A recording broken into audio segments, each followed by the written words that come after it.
TTD వ్యవహారం ఈరోజు YCP కార్యకర్తలు కానివ్వండి, అదేవిధంగా ప్రత్యేకించి నాయకులు భక్తుల మనోభావాల మీద దెబ్బతీసి కూటమి ప్రభుత్వాన్ని ఇబ్బంది పెట్టాలి అనే ఒక ఆలోచనతోటి వాళ్ళు చేసిన తప్పుల్ని కప్పిపెట్టుకోవడం కోసం ఈరోజు చేస్తున్న ప్రయత్నాలు చదవనే దాని మీద కూడా ఈరోజు హెచ్చరిస్తున్నాం. ఒకసారి ఆలోచించాలి.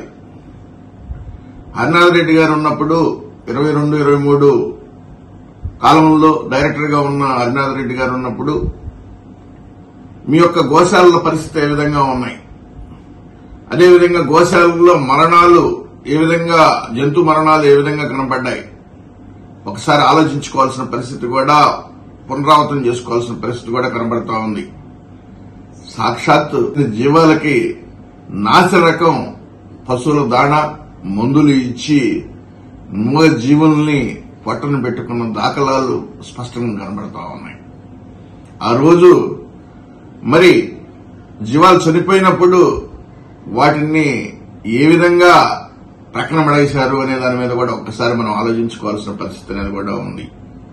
అందుకే నేను చెప్తున్నాను, మీ యొక్క తప్పుల్ని కప్పిపెట్టుకోవడం కోసం, భక్తుల మనోభావాలను దెబ్బతీయటం కోసం, అదేవిధంగా ఈరోజు కూటమి ప్రభుత్వం మీద మీరు బురద జల్లితే, మీరందరూ ఉక్కుమ్మడిగా మాట్లాడితే బెదిరిపోయేవాడు ఎవ్వడూ లేడు.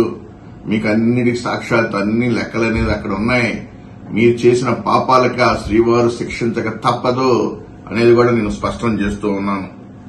ఇదే విధంగా ఆ నాసిరకం దానికి మరి మీరు ఏ విధంగా దోచుకున్నారు, ఏ విధంగా దాచుకున్నారు అనేది కూడా నాసిరకం మందులతోటి, దాణాతోటి మూగజీవుల యొక్క ఆ రోజు ఎవరైతే మరి అధికారులు ఉన్నారో అధికారులను కూడా దగ్గరకు రానిలేని పరిస్థితుల్లో, విజిలెన్స్ అధికారులను కూడా దగ్గరకు రానిలేని పరిస్థితుల్లో వాళ్ళని నిరోధించిన సందర్భాలు కూడా ఉన్నాయనేది కూడా తెలుస్తా ఉంది.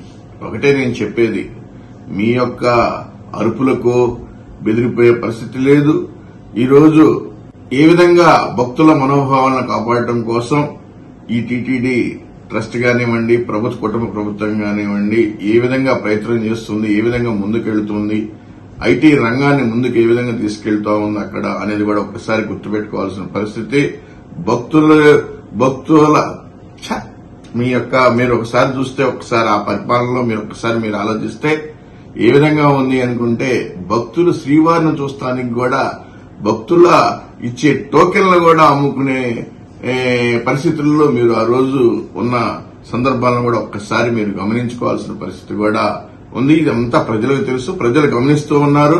మీకు తగిన శాస్తి చేశారు. భవిష్యత్తులో కూడా ఇటువంటి ఆరోపణలు చేస్తే తప్పనిసరిగా ప్రజాక్షేత్రంలో ఇంకా భవిష్యత్తులో మిమ్మల్ని కరుమరుగే పరిస్థితి కూడా ఉంటుందనేది కూడా ఈ సందర్భంగా